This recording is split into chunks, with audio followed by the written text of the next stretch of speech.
Welcome to the Missouri 811 and Kansas 811 podcast. I'm Nick Reza with Missouri 811, and this is my good friend Art York from Kansas 811, and he's here to tell you a little bit about what's going to be on these podcasts. Great, thanks, Nick. Really looking forward to these podcasts. Nick and I decided a couple months ago that we wanted to put a podcast together, invite some friends, some clients, things like that from across the industries, from utilities, locators, excavators, and we want to talk about what's going on in the field. We thought it'd be a great opportunity to hear some of the success stories out there, maybe some issues they're having. We plan on talking about a little bit of everything from what we've done in the past. Nick and I both have a background in utilities and locating, and now we've both been in the one-call industry for the last 8-10 years. Worked together on a lot of projects, so we wanted to partner up and do this, and so welcome. I hope you enjoyed the show. Please let us know if you're ever interested in being part of our podcast. Reach out to Nick or I. We'd love to have you on, but we really like to have a lot of good guests with a lot of good knowledge out there so you can take something away from it. Also have a little bit of fun while we're doing our podcast. So thanks. Sit down, relax, enjoy the show, and thanks for being here. Thank you, Art. Hey, well, welcome to the Missouri 811 and the Kansas 811 podcast with Nick and Arch. This is our second episode. My name is Art York. I'm with Kansas 811. I'm Nick Reza. I'm with Missouri 811. I'm John Spatafora with the City of Columbia in Columbia, Missouri. Yeah, thanks, John, for coming. John's our second guest on our podcast. We're going to talk to him a little bit about today, about his roles with the City of Columbia, some different things. John, we want this to be open forum. We want to talk about some things. We want to keep it lax, but we want to get some good information out there to our listeners. Anything from damage prevention to safety, personal stuff, whatever you like to talk about. But we got a couple of different ideas to get the ball rolling a little bit. But just speak freely as we go through this, and we'll have a few questions as we go through, and we'll talk a little bit about Kansas 811 and Missouri 811 and some of our procedures as well. But welcome, and thanks for taking time out of your day to join. So, Thanks for having me. Yeah, and to start this, just give us a little bit of your background. What have you done in this industry? So I've been in the damage prevention industry, working primarily solely for the City of Columbia for the last 20 years. It's a long time. 20 years ago, if you told me I would still be doing this, maybe not. But it's been a wild ride. It's been a fun ride. I've learned a lot. I've probably forgotten more than I care to mention. But it's been a great ride for the City of Columbia, and hopefully get another 10, 15 years in and go entire. So what did you start doing there? I mean, what was your first job at the city? I started out reading meters. That's the way most people in the electric distribution department start at the city. Read meters for a while, did some disconnects. Those were really the funnest thing ever. Locating, if you get yelled at, you probably did something to deserve it. Disconnects, maybe not. But then, and I've been in the locating department for the last 15 years, and now I supervise the locating department. great. And one thing interesting that me and Arch thought about when we thought of you was how we have a lot of fiber overbuilds going on right now, and I thought it would be a good discussion to talk about how cities actually manage all that work coming into their town. Because we get that question almost every day. What can we do with all this work? Because a lot of these towns don't have the resources available to handle all this work at once, this big influx of work. So I thought you've come up with some good things at the City of Columbia. Just thought if you could talk about those. And just as a quick reminder too, just so our listeners know, John is from the City of Columbia, and that's in Columbia, Missouri, right in the heart of Missouri. But he's very active, both statewide and national-wide when it comes to Common Ground Alliance best practices and damage prevention. So you definitely have that background as well. I know you didn't really go down that, but we've known you for a long time. I know you're very active in it. But as Nick said, to kind of get kicked off, the City of Columbia, tell us a little bit about how you guys are handling this broadband overbuild or just major construction projects. Doesn't that have to be the broadband? It can just be any major project that could really increase the locate load or permitting load. How do you guys handle that? So we've learned a whole lot over the last 5, 6, 7 years. We're on our third major fiber expansion in Columbia right now. We've just kind of a moving target as far as what problems you need to address. 2 years ago, our city inspector and myself drafted a policy. We call it the trenchless excavation and safety policy, something along those lines. And that policy outlines the do's and don'ts that we would like to see excavators, how we would like them to perform when they come into the city. most of it just overstates the state statutes in Missouri. We find that some excavators don't take the time to read it. They don't read it the same way we do. So we kind of put it in layman's terms. Here's exactly what we define potholing as. Not just the states what the state statute says. We nail it down exactly. We want you to pothole a utility. We want to see the utility. We want to see you cross the utility. I'm not trying to slow the excavators down any, but at the same time, we want them to do it safely. We've had a lot of damages over the last few years, and I feel like the workload has increased tenfold, but the damages have not. The damages have kind of stayed stagnant at a stagnant level. So that's kind of a measure of success for us. Absolutely. The policy was a great addition. We're following that up. We're in the process of the final version of an ordinance change, which this is something I've really learned here in the last couple of years, is municipalities have way more authority over what goes on in their cities than what we take we take credit for. So those ordinance changes are basically, we're just going to set laws. If you want to work in the city of Columbia, you get to follow these ordinances, these laws. Right, and by doing that, obviously you have there's a lot of different things. We all know the safety factor of a damage. Someone could get hurt on a job site, whatever the case may be out there. But you also have service outages, right? So how does a damage impact the city of Columbia? Well, the realized damages have a huge impact. If we spend $5,000 on a damage, it probably actually costs us 10. You never recoup all of your cost, and then the worst part is the unrealized damages. When you have a damage and you don't realize it doesn't go out, the power doesn't actually go out till midnight 2 years later.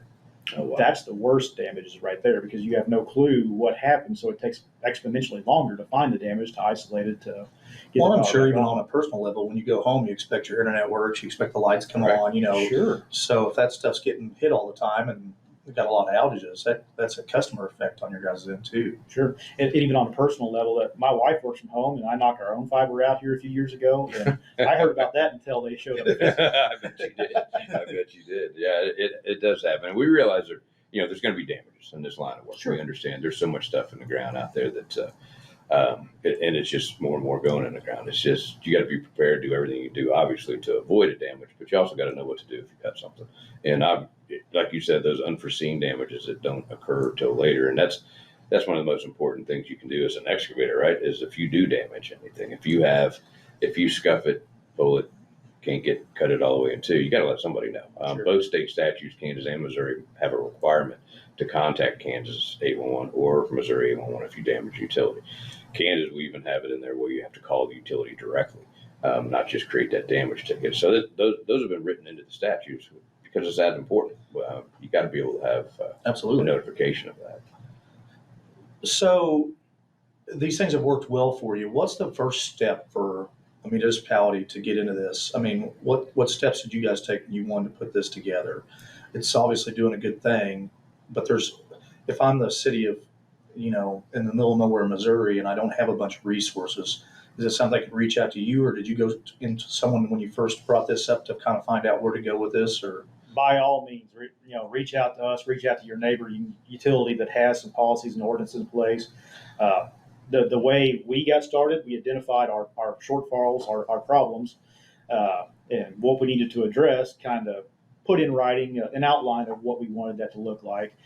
We reached out to the cities of Wentzville, O'Fallon, and Lake St. Louis.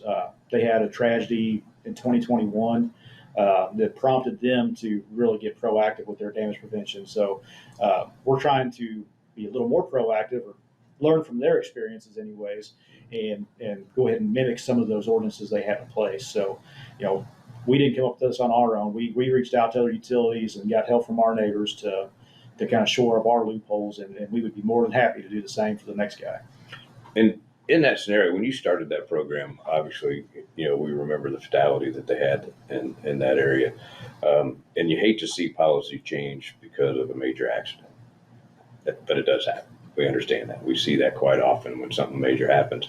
You learn from those mistakes and you change policy or procedure or put ordinances in place. But when you started that,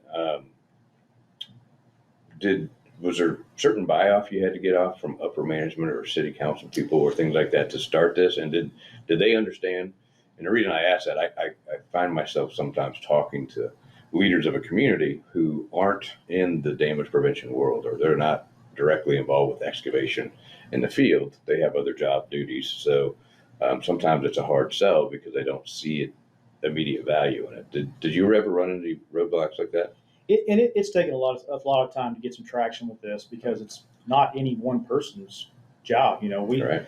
We don't have a damage prevention specialist at the City of Columbia. A job title for that. It's just a kind of conglomerate of I'm a supervisor over the locating department. I supervise 7 employees, and all the way from me up to our director and assistant director. We all just kind of play a part, and it took us a while to get some traction, but once we got buy-in from the upper management, it's really rolled on pretty good. We had a meeting the other day. We had, I think, every director we have at the city in one meeting to talk about damage prevention. So nice. that's a big testament to the city's dedication to Commitment to it. damage prevention.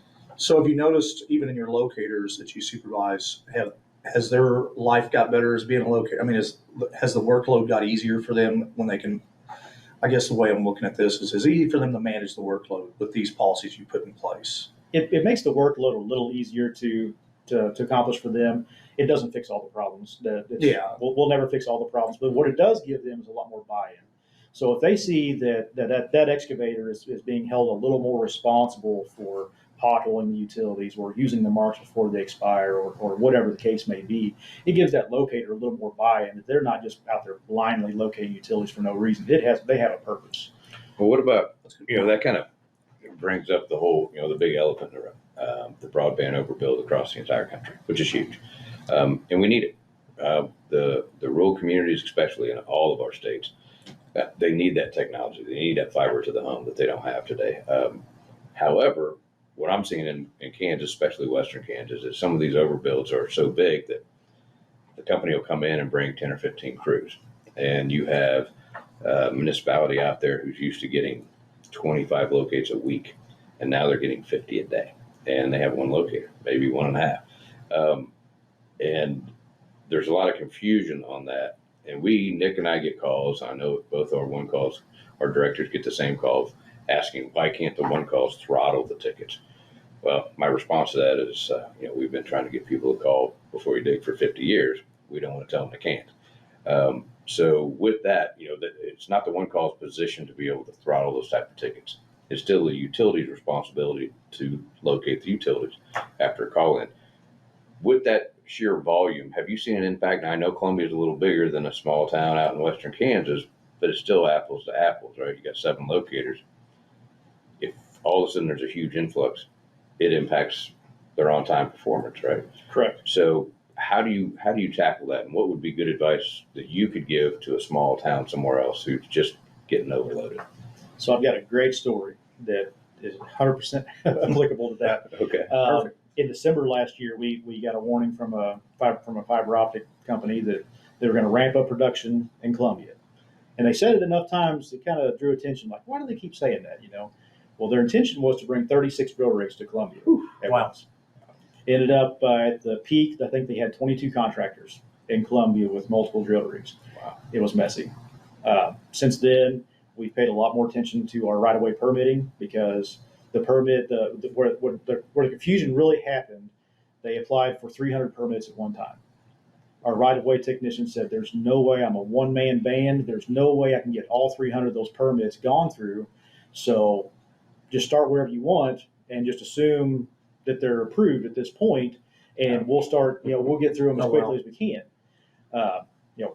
He had no idea what that was going to do on the back end as far as locating wise. Because now they're going to call in a ticket for every one of those. Yeah, now they thought, hell, the cities gave us their blessing. Let's go to Columbia and let's build some infrastructure. And don't get me wrong, we want the infrastructure. We just want it done safely. And we were teetered on a very unsafe threshold. Nothing bad happened. It's all going great. And we've kind of dialed it back. I think we're sitting around 6 to 10 crews right now. It kind of fluctuates as we go through better and worse parts of town, older parts. But so with that, that's a great example. Can you only imagine if they brought in 22 crews out to a small town, somewhere? And they, they could probably build the whole town in a week, but nobody's going to keep up with it. And Sure. it's going to be damages. It's going to be upset people. Well, in most of those small towns, the guy that's doing the locating is doing other jobs as well. Sure. He's Right. not the dedicated locator. He's Right. doing other things. So So when you Yeah. had that conversation with your permitting person, you got one person, not going to be able to handle 300 permit requests right out of the gate, just like locators can't handle 300 locates in the morning. What did you approach your permitting person and talk about that scenario to be able to somewhat manage those permits? Because like I said, great point. We need the technology. You don't want to slow down construction, but you also got to be able to manage it safely. So when you approach it, is that basically what you did? Went to them and said, we got to work this out? Yep. So we had some discussions, and luckily for us, we tried to be proactive and learn from our neighbors' experiences. So proactively, we instated the policy 2 years ago that I was talking about. Okay. Within that policy, it states that you have to complete your permits within 30 days. Okay. We don't limit how many permits you can have, but you have to get them done within 30 days. After 30 days, if you don't complete your permits, a stop work order could be issued. That's the ultimate hammer that a municipality has as a stop work order. You can issue a stop work order. I mean, you have to have just cause, but Sure. So you're doing what we preach all the time, is call in what you need, and Yes. that's your way to kind of enforce it. It's Yes. like, if you say you're going to do that much work, then we're So- going to hold you to that. So at the end of 30 days, the 300 permits were not complete. A portion of them were. We talked to the company that was doing the overbuild, said, hey, you've got X amount of permits still out that are all null and void now because you're past your 30 days. We're going to extend those another 30 days, but within that next 30 days, we want to see these changes made to excavate safer. They made those changes. I think that 30 days extended into another 30 days until we got all the permits completed. Sure. But we kind of migrated down the path together, and kind of held hands with the excavators. Yeah, you guys communicated, right? Yeah, And that's the communicate. big thing we hear all the time is Yeah. people don't communicate enough. That's Yeah. a way to communicate with them. Now, when they were with that overbuild, with that fiber project, did you ever have any communication with the owner, the ultimate owner of that fiber? I know you're dealing with the contractor putting it in, who are usually subs who are hired to put the product in the ground, and then it's turned back over to the owner of the product. Did you ever have those conversations with the We've had fiber some operator? productive conversations with the upper management. I don't know exactly who the owner of this utility would be. Okay. But yeah, we have a meeting every week with their upper management, and they have a project management group that's managing the project for them. So we meet with all of them on a weekly basis, and then I talk to myself and my locators, talk to the owner of the actual excavation company, the subcontractor, David. Okay. So go into that weekly meeting a little bit. I know some other municipals around the state that have weekly meetings with big projects and people putting it in the ground. What do you guys discuss in those meetings? What is the ultimate goal of that? Generally, they're really fast meetings. We have 10 to 15 minutes. It's all online. People we meet with, some are from the East Coast, some are from Missouri. Just from all over the place. Everybody can get together. 15 minutes, real quick. Here's the problems we've had in the last week. Here's the problem we've had in the last week. Here's how we get together and fix those problems. That way, they can operate faster and safer. And You guys even do any lessons learned with them, like if they damage one of your underground primary electric lines or something like that? Do you guys talk about what went wrong there, what went right, what could have prevented it? sure, if we have, and luckily with this project, we haven't had a whole lot of damages. We've got Well, a lot of that's a buy-in. testament to Yeah. what Yeah. you're doing. We've got a lot of buy-in from the excavators, and they stuff happens. It does happen. We have damages here and there, but we haven't had any bad damages. So That's good. That's real. That's definitely a testament to doing it right in the beginning to get ahead of it. I know there's a lot of meetings taking place across the country about this overbuilds and this broadband development, and I think everybody wants to ultimately to be safe, get the product in the ground, and get light turned on and get customers up. But I kind of went that route of asking that question about if you had communication with the owner. Just as a quick example, in Western Kansas, my counterpart Keely Osman and I were actually out in Western Kansas in a small town, and they were having a very difficult time with an overbuild. They literally had, I think, only like 10 or 12 crews come in, not 22, thank goodness. But they came into that town and were just going cowboy. And they were not, I think what happened is they got a blanket permit, and they realized really quickly in that town that it was bad. It was not going well. To the point where we met with a lot of people in that town, and they had banded together. And this is small town USA. They literally banded together with their church community, their friends, the people they play ball with, the school. They all got together and in that town said, we will not buy this product. They have tore up our town. They're tearing up our driveways. They're cutting other stuff. They're disrespecting our city, our small town out here. So we will not buy their product when they turn light on it. And so I actually called the owner of the fiber company and said, "Do you realize what you're doing in this small town? This isn't a big city. That you won't sell a single customer." And he said, "What?" I said, "No, really, you won't. They've banded together. They've all got together, and they're not going to buy your product. So you're putting fiber in the ground. You're not going to have a single customer in that city." They put the brakes on. I said, and he asked. He said, "What do we need to do?" I said, "Get control of your subcontractors. Work with city officials, and be nice and work together with them." Yep. And they did. And they did a 180-degree turn. And now they got a great working relationship. They came in. They cleaned up the messes they caused. They started working with them. I think they did a little bit better with the permitting to only putting product in the ground that they could keep up with. And, it was a success story. So it worked out. But I think that's what we got to get that message out to the municipalities and the cities that are being impacted by this. You need this product. You just got to work with them to get in there right. Yeah, do it the right way. And what Nick said a while ago about communication. Communication is the key to the whole damage prevention game. Right. I mean, you don't even really have to be that good at locating. If you're really good at communicating, Right. You can communicate. It may be there, it may not. It may be a few feet over because I'm not real good. As long as you communicate that and you're willing to work with the excavator, Sure. They're willing to work back with you. You don't have to be perfect at everything. Yeah, there's a lot of misconceptions out there that locators are mad at excavators are mad at locators, everybody's mad at the one call center. It's like when you all get in a room and actually talk, a lot of times those issues are not that big and can be solved easily. Sure. And alleviate that heartache. So I love the thing about having the weekly meetings. There's a lot of towns around Missouri and Kansas that are starting to do that with big projects.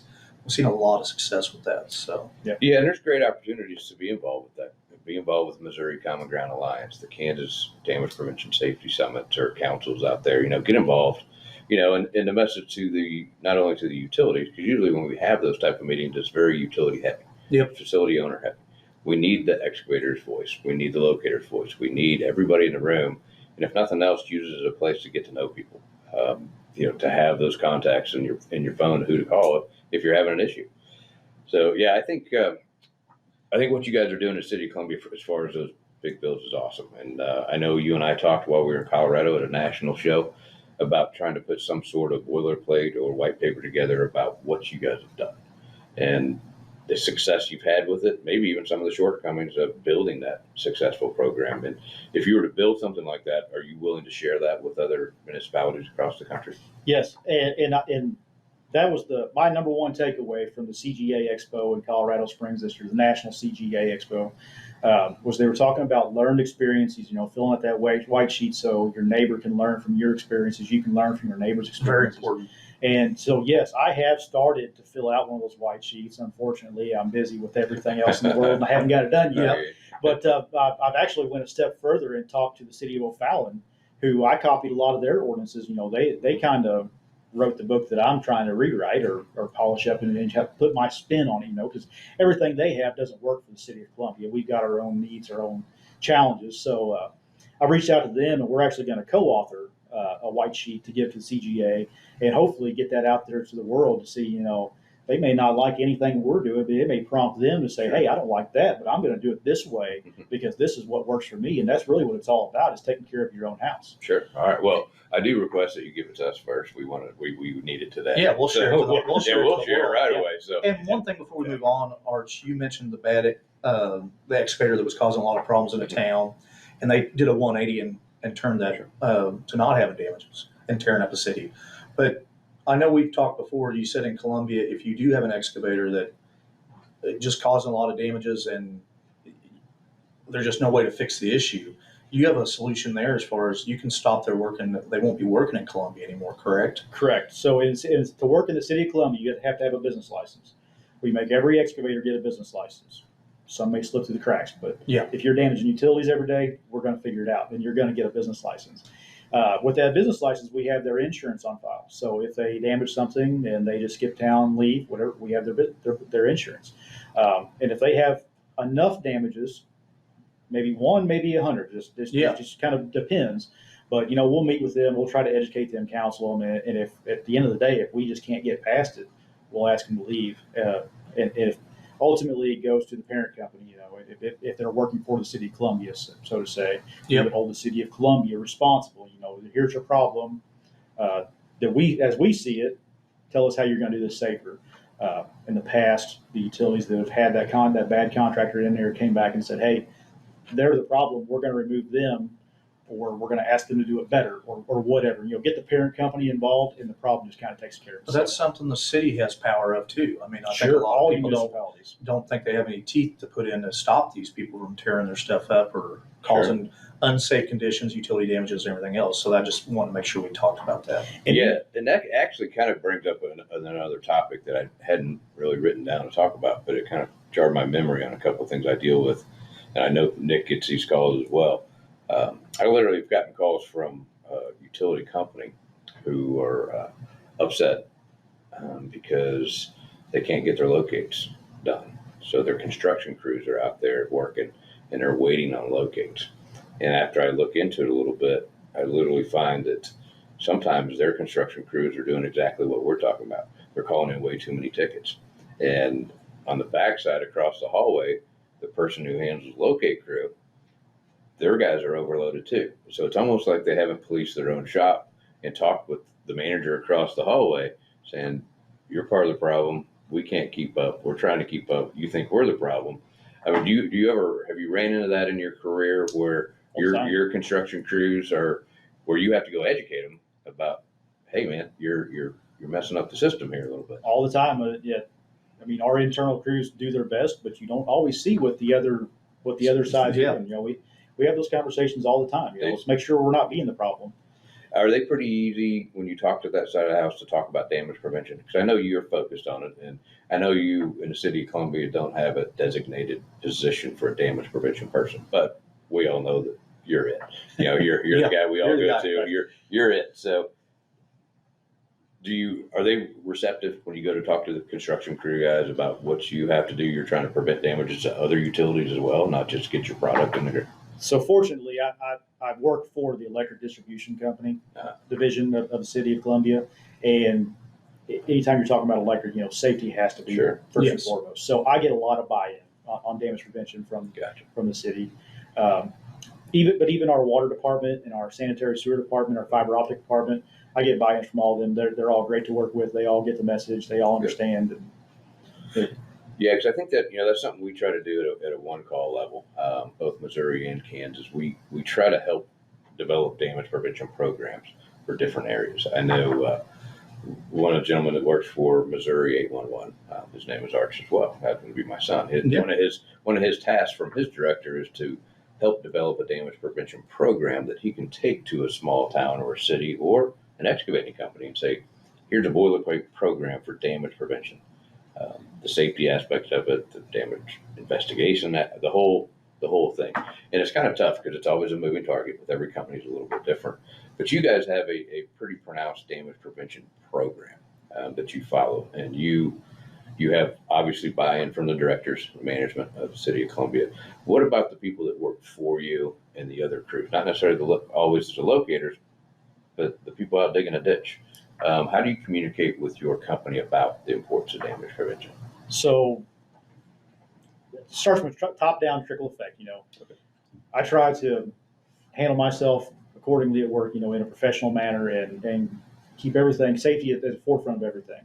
The locators really buy into that. And in the last 5 years, just the overall perception of our utility locating department has kind of went from, they just do locates. It's just a locate. A locate's a locate. It's no big deal. They just go out there. It just happens, In the last 4 or 5, maybe a little longer than that years, since we've kind of taken this more professional approach and trying to really focus on damage prevention, the line crews, the underground crews, the water department crews, they kind of look at it. It's not just a locate anymore. Like that's the specialized group that can tell us how to do this job safer.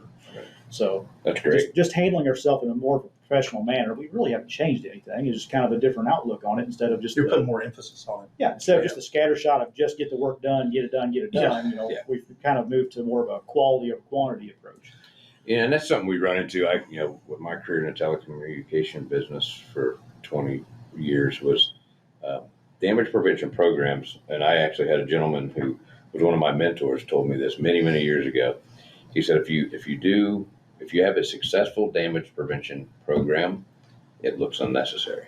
And sometimes upper management will see that. Sometimes upper management will say, why do we have these people hired as damage prevention professionals? We don't have any damages. And so they think we can cut that department because we don't have damages. And it's just the wrong mentality, wrong thought of, but you got to get that message up. So it sounds like you're doing a great job in City of Columbia. Yeah, if you're doing a good job, no one knows about you. Yeah, exactly. Which, hey, that's part of it, but we got to make sure everybody stays focused on that because it can take a turn, as you know, really quick. And I'll give our upper management a little bit of credit here because last year they actually put 3 new locating positions in our budget. Great. We went from 4 full-time locators to 7 full-time locators. So they see the importance Just of it. or no, from 6 to 9. So we actually have another division of locating now that just does water. Just what? So and great. they didn't ask our opinions. They just said this is needed. We're just going to throw these jobs Well, in the that's budget. nice. That's So, I mean, that's really good. Yeah. It was a godsend. We really didn't know what we were going to do at that Sure. point, but we were so wrapped up in the mess of everything, we didn't know what to do. Right. So just to have that buy-in from them to go ahead. And that's kind of a segue into something else that you do for Missouri 811 that your management's allowed you to do is you're the head of our operations meeting that we have once a quarter. And you represent the utilities. So tell us a little bit about what you do for Missouri 811 as far as those meetings go. Sure. So for the last year and a half, I've been the chairman of what's formerly known as the Missouri 811 Operations Committee meeting. Since then, we've taken the word committee out because it really wasn't a true committee. It was more of just a meeting.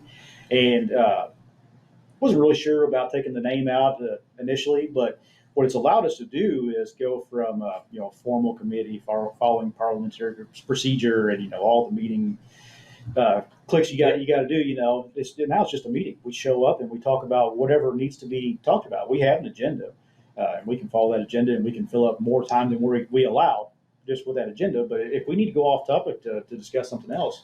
And the things you're discussing, and Kansas has the same thing, is you're discussing operationally, how can you make the one-call system better? We can't change the state laws. That's up to what we have to do and work with our lobbyists and legislators on that. But you're coming in as representing the utilities. We have all kinds of utilities that show up to this meeting that voice their opinion on how we should operate. Yeah. And I think that's a pretty important thing. And we've actually even started having excavators come to those. I don't know if in Kansas if that's allowed or not. But yeah, absolutely. Kansas is the same thing. We still call ours an operating committee. But great suggestion about making it more of an informal meeting to where you can actually have, conversations about everything. And I'll be honest with you, it's tough to get people to attend. And I think it might be better if it's more of a meeting. But in those meetings, you need the voice of everyone. You need stakeholder groups from everywhere. And just so our listeners know, all the one calls operate across the country with an operating committee or meeting like that per se. And that is where you would want to introduce something to change a business rule or a policy within the one call. And just to give the operators a little example of that is it's not state law in Missouri how much work is on one ticket. Right. Currently, if you're inside city limits and you're going down a road, it's 1,500 feet you can call in. If you're outside city limits, it's a mile. Yeah. That stuff gets decided in the operations meeting. Yeah. That's the kind of thing that's not state law, but it determines how we operate. Absolutely. That's a business rule. And Yes. those business rules are put together. And that's, if I get a request from someone saying, Arch, great example, Nick, of the footage, linear footage you can call in on a ticket, and they want to see a change because they think it's too much or too little on a single ticket. I advise them to reach out to the head of the operating committee in Kansas and propose that to that group. And in that group, at that time, if you got that information, you would get the group together and you would talk about it. You would vet all the goods and the bads and pros and cons of that. And if everyone could agree that, yep, we would like to see a change, then you as the chair or the leader of that would bring that to the next board of directors meeting, introduce it to the board, and then give it to the board for consideration. At that time, the board would either, discuss it for a while, make a vote for or against it, and give that information back to you so you could spread the word about it. So that's kind of a high level how those operating groups work. Yeah, it's a very important meeting we have here. Right. And like I said, we're starting to get more buy-in from the excavating community and let them know that they're welcome to be here because obviously they're a big part of what happens in the process. So we want their input. Yeah, and you want locating input as well. Our first podcast we talked in depth about locating, and we didn't want to go really deep into that, but the locators got to understand they have a voice as well when it comes to things. Ultimately, they're a subcontractor for the utility who's responsible for the locators. However, they're the boots on the ground. They're seeing things sometimes that we just don't see. And if, we got to have that voice. And, I guess for our listeners, if you are in a locating community and you want to be part of it, reach out. Absolutely. We need to hear what you're saying because, like I said, you're the eyes on the ground. And if changes need to be made, they need to be talked about. And we've actually got an email set up through Missouri 811 for John now, if you want to go ahead and say that. But Yeah, it's operations chair at Missouri811.org. And I would recommend, anybody that has any interest at all, and even if you just want to come and listen, come to those meetings. And we're starting to move them around the state. Traditionally, they've always been held here at the Missouri 811 headquarters in Jeff City, Missouri. The next operations meeting will be in the middle of June. It's going to be held in the city of Washington, Missouri. Yep. So moving towards St. Louis a little bit to kind of catch some of that group. Later on in the future, we'll probably move on closer to Kansas City, maybe down towards Springfield. Just try to get a wider grasp because not everybody can drive to Jeff City for a 2-hour meeting. in Kansas, they're all in Wichita, correct? That depends. Most of them are going virtual right now. Okay. We've actually just had a change in leadership of the operating group. So we have that information on our website, or reach out to me directly. Shoot me an email if you want to be part of that. It's the same way. We're going to try to. They try to do face-to-face when they can, and that's tough. However, one thing to think about, John, is when you guys do come to the Kansas City area, let's partner up because a lot of the things Nick and I work on are partnerships because we have so many active excavators that are on both sides of the line right there in Kansas City. So anything we can share as far as synergies, I think would be great. So. Damage prevention knows no state lines. Yeah, exactly. Yeah, the law is made, but the damage prevention is right. And that's a good point. Especially we talked earlier about these overbills. People got to understand what's going on in each state. You got to know the rules. You got to know where you're working. We went as far as at Kansas 811 to develop an out-of-state excavator program in our learning management system, where we're seeing a lot of areas, a lot of communities requiring, if you're an out-of-state excavator, they have to show completion. It's literally a 20-minute class. And what it does is go over state laws in Kansas and ensure people understand there's a difference. I've actually even seen, I've seen excavators, I've talked to excavators in Kansas who had got themselves backed into a corner on a damage because they had an expired ticket. And they immediately said, I forgot. I usually work in Missouri. Different rules. So you got to understand where there's at. And both Kansas 811 and Missouri 811, we have a learning management system on our website. Ton of free training, education on those websites. So visit those, look at them. I hate to use the word require, but sometimes you got to require it, especially when you have companies coming in who aren't aware. Yeah, and a lot of this, we've got it worked out with Missouri Office of Broadband, where they're going to require the contractors coming in to put in these overbuilds, where they'll have to take our learning management. So there are ways we're starting to get a little teeth to make them get this training instead of just saying, hey, it's there, but there's no requirement. Now we're actually looking to require some of that stuff. So it's coming along pretty good. And, that's a great point to go along with our policies and ordinances that we put in place. That's something we could require. It's already going to be required by the Office of Broadband. But if we kind of give that second little nudge, hey, this is an out that we'd like you to take this, Yeah. I hate using the word require. I really hate to use the word policies and ordinances because they're kind of bad words. Right. Yeah, we don't want to create so much red tape that people can't operate in the state or stuff like that, but we do want them to understand how important this work is. And the one cause, we've built these to be simple and easy, direct to the point. They're free, obviously, and it's very easy to go in and take them. So I would love to see it. I would like to see it even eventually in the permitting process. I would love to see an excavator who's coming to apply for a permit have to say, yep, here's my certificate of my completion. I did my 20-minute class. I am aware of the excavation laws in this state, and here's my proof. Maybe that we get to that point. Yep. Just that one added step to think about in the beginning. Well, I know, Nick, we're kind of pushing on time, but we talked earlier about we may end up needing to break this section up, this podcast up, but we may. But I definitely don't want you to leave here today, John, without talking a little bit about something else that you're leading. The International Locate Rodeo. That is where the best of the best of locators show up. Nick and I actually ran that for several years, and we handed that off last year to you, I think Jeff Trowbridge, Rocky and Harris. Rocky Harris from city of Springfield, Missouri. And I want to talk a little bit about that. That's held in conjunction with the Missouri Common Ground Alliance Safety Summit every year. It's coming up in December again this year. So can you kind of tell us a little bit about that? What's the overall purpose and some of the activities you have involved with that? So the mission of the International Locate Rodeo has not changed over the last 20 years since it started in, I believe, Georgia. Yep. In the early 2000s, and they did a great job with it. They moved it to Texas. Texas did a great job.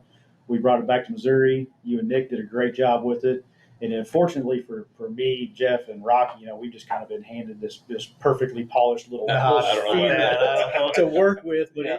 it's getting to the point now where it just kind of runs like a well-oiled machine. But the main goal is just to promote utility locating in a little brighter light than what it sometimes has been shined on. Sure. And try to reward these locators. I mean, we're bringing in the best locators in the entire international world. Yeah, and you say reward, and I love that word because, as you know, being a former locator too, there's not much reward that goes with that. Yeah. I mean, they just don't get that. So this is something that truly gives back to them that we can say thank you for, and we're really trying to work with other states to hope they'll help us out with it because, man, we really want to keep this thing going, right? Sure. Yeah, it's a great deal, and the buy-in we get from the locators, that's what it's really all about. And we've got a lot of great sponsors, and we try to give them as much benefit as we can. But really, our focus is on the locators. We're trying to promote locating and trying to reward these locators, and they have a great time. We bring them in. They all compete. We've kind of run through a gamut of pretty tough locates. It's not really for the faint of heart. Sometimes we'll get a locator that doesn't have a lot of experience, and at the end of the day, their head's just spinning, and we just tell them, come back again next year, and this is going to be a lot easier for you because Yes. you know what to expect now. So when is that this year? December 9th and 10th. 9th and 10th. And Gotcha. how can they sign up? Sign up at locaterodeo.net. Okay. Awesome. Great. We'll be sure to get that plugged out there too when we release this. But yeah, it's a great opportunity. And like Nick said, we'd love to get more buy-in from other states. So if you are in a different state, you're a one call, you're putting together your summits, things like that. We're all about having feeder locates. And John, you talk about, you're leading that charge now, but you started as a participant. Yes. And So 2017, correct. I won the Missouri Common Ground Alliance here. At the safety summit, they had a locate rodeo, and it's just a local. We had people from a few states around. Sure. It's held in Springfield, Missouri, and by winning that, Missouri Common Ground Alliance punched my ticket to go to the International Locate Rodeo in Denton, Texas. Yeah. So we went down there, observed it. It was kind of time for a change with the International Locate Rodeo. And Missouri Common Ground Alliance said, let's bring this back to Missouri and let's just have it in Springfield and actually incorporate it with the summit where we already have 1,500 damage prevention professionals there anyways. Let's just make a great thing even greater. Right. So Yeah, so when you participated, you came in, you're a contestant. Nick and I remember you coming in and competing. Remember you winning. It was awesome. But after that, you brought your crews in. yes. And when you brought your locator crews in, what did that do for them? What was their feeling about it? So in my office, I've got trophies. And I've only got like 2 or 3 of them, and we've got like 10 of them in there now because, at one point in time, I was trying to be the best locator on the planet. Yep. That ship kind of sailed. Now I'm trying to be the best locate teacher on the planet. May not ever achieve that, but I'll at least You're doing pretty well. try. Yeah, doing So okay. so yeah, 2021, I believe we brought a pretty good team down. I think 4 locators, and they nearly swept the water division that year. That was a super proud moment for me to take some younger employees and teach them my way of locating. And I'm sure that makes them take pride in their work more when they're out doing Sure. just everyday locates. So was it, as a supervisor, was it worth the time off it took to send your people down there? Did it help morale? Did it help? 100%. So last year we were super busy with the fiber overbuild. I was only able to take 1 employee, and like it's just a ripple effect the entire year. Their entire attitudes, they've still got good attitudes. They still go to work every day, but just little one-offs. You can just tell, if they went to Springfield last year to the International Locate Rodeo, even if they just went to volunteer, it just changed their whole outlook. That I was talking to a lineman of ours. He came up through the locating department and promoted to the line department. I was talking to him the other day, and he said, I still talk to that guy from Gulf Shores, Alabama, that we met down there in 2017. Really? Yeah. That's So great. I mean, they get together, and we get a lot of locators from PG&E out in California, CPS down in San Antonio, Texas, Gulf Shores, Colorado Springs. They come from all over the place and share their own walks. Well, they all go through the same struggles, so they have an appreciation with each other and what they go through. So I think that's cool. It's definitely a very neat community for sure. So appreciate you bringing your people down there. Definitely appreciate you leading the charge with that now. Obviously, you need volunteers. So if you'd like to volunteer for the International Locate Rodeo, get a hold of John. He can set you up. More volunteers. There's a lot of moving parts. Yep, and that's locaterodeo.net. Yep. If you want to volunteer, if you want to participate, if you want to sponsor, sponsor the event, it's all right there on locaterodeo.net. We got pictures of last year's event, the years before. Well, John, before we let you go, is there anything else you want to say or talk about? Or I could go on and talk about damage prevention all day long, but if anybody needs anything, share my cell phone, email, any one of my 5 emails that I have. I'll answer every single one of them. Right. So, well, and also before we let you go, appreciate you coming. I can't let you go without asking, how's catfishing? How's it going, man? It's been really good. We've been catching a lot of big fish, as long as it's not in a tournament. That's funny how that works. For some reason, when the money's on the line, we're killing them with consistency. We're right outside the money every time, but we're having a blast doing it. Yeah, and the family's getting all the beans in, so we're skirting this weather, right? If it'll stop raining for just a little bit, we'll get those beans planted up. We'll have a lot more time for fun after that. Exactly. Well, thank you, John. Appreciate it, and we'll see you guys next time. Yeah, absolutely. Tune in next for the next visit. This podcast will be dropping soon. We'll have a few more after. So thanks for everyone's time. Thank you. Well, that's it. Arch, do you have any final words? No, I just want to say thank you for joining today. Appreciate your time. Hope you got a little knowledge out of it, had a little fun. See you next time. See you next time.